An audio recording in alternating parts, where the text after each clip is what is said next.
हाय दोस्तों, आर के भारत में आपका स्वागत है। तो मेरी कहानी के साथ अंत तक बने रहे तो हमारी कहानी की ओर बढ़ते हैं। एक लड़का था, न जाने कहां से आया, कौन था, उसको किसने जन्म दिया, कोई अता पता नहीं था। तो गांव के अंदर रहता था। तो उस गांव के दो बंटवारे थे। तो उसको आधे गांव में उसको वकील वकील बुलाते थे उस लड़के को, और आधे गांव में उसको राजा राजा बुलाते थे। क्योंकि आधे गांव में वो राजा सही करता था और आधे गांव में वकीलात करता था, इसलिए उसको आधे गांव में वकील बुलाते और आधे गांव में राजा बुलाते। फिर उस बंदे ने दिमाग लगाया, साला मेरे पास है तो कुछ नहीं, मुझे लोग यूं चिढ़ाते, ऐसे मेरा बदनाम करते, तो शायद मुझे अभी वकील राजा बनना चाहिए। मैं अभी वकील राजा बनूंगा और कुछ पैसे कमा के मैं भी राजा पूरा बनूंगा, वरना मैं ऐसे ही मर जाऊंगा। तो उस इंसान ने अपने दिमाग से और अपनी छल कपट से और अपने बोलने के टैलेंट से उसने धीरे धीरे पैसे कमाना शुरू किया। और उसने इतने पैसे कमाया, उसने उसका खुद का महल बना दिया और एक गांव बना दिया वकील राजा के नाम से। तो ऐसे एक दूसरे को काटना मारना उसका काम था, और धीरे धीरे उसने पूरा एक महल बना दिया, उसने गांव बना दिया।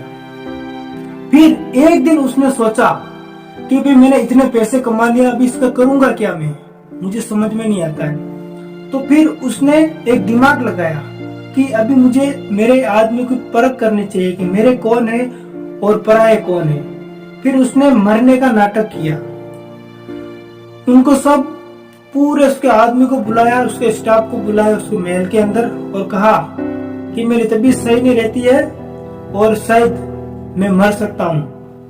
तो फिर उसने मरने का नाटक किया, सब आदमी खड़े थे।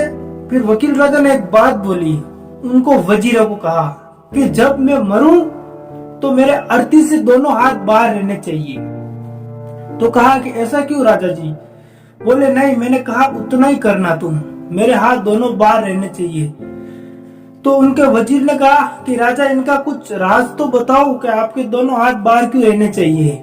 कहा कि जब ये वकील राजा की लाश लेके जाओगे गांव के बाहर तो सबको देखना चाहिए, सब मेरी लाश को देखना चाहिए कि ये वकील राजा भी खाली हाथ आया था और खाली हाथ जा रहा है। ये सबको मैं जमाने को दिखाने वाला हूं मैं, क्योंकि ये धन दौलत कुछ काम की नहीं है इस दुनिया में। तो इसी तरह वो वकील राजा मर जाता इतना कह के।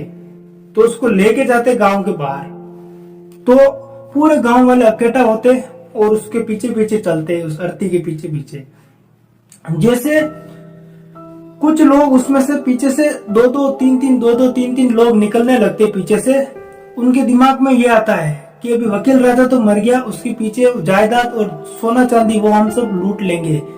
तो धीरे धीरे दो तीन आदमी सब निकल जाते और आखिरी मेन पॉइंट पे जाते शमशान घाट के अंदर। तो वहां पीछे बचते चार बंदे में से दो बंदे दिमाग लगाते, कहते कि भाई तुम बैठो यहाँ पे, हम लकड़ी की व्यवस्था करते हैं। ऐसे कह के वो दोनों बंदे भी गांव की ओर भग जाते, सोचते हैं कि हम भी लूट लेंगे।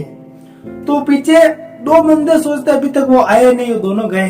तो फिर वो भी क्या दिमाग लगाते हैं, राजा को तो क्या करेंगे, बाद में भी आके जला देंगे, हम भी भगते, हमारे भी कुछ हाथ में मिलेगा, हाथ में आएगा कुछ धन। तो वो भी दोनों भग जाते राजा को छोड़ के। फिर वकील राजा 5 मिनट बाद खड़ा होता, फिर सोचता है कि साला मैंने इतना धन दौलत पैसे कमाया, कुछ काम नहीं आया। आज मुझे पता चल गया कि इस दुनिया में अच्छा बोलना अच्छा रहना यही साथ में आता है। फिर वो वकील राजा वापिस उस गांव को छोड़ के हमेशा के लिए चला जाता और वो वापिस पुरानी जिंदगी जीने लग जाता। तो फ्रेंड्स, ये कहानी कैसी लगी? आप मेरी कहानी को शेयर करना और लाइक करना और कमेंट्स में मुझे बताना ये कहानी कैसी लगी। तो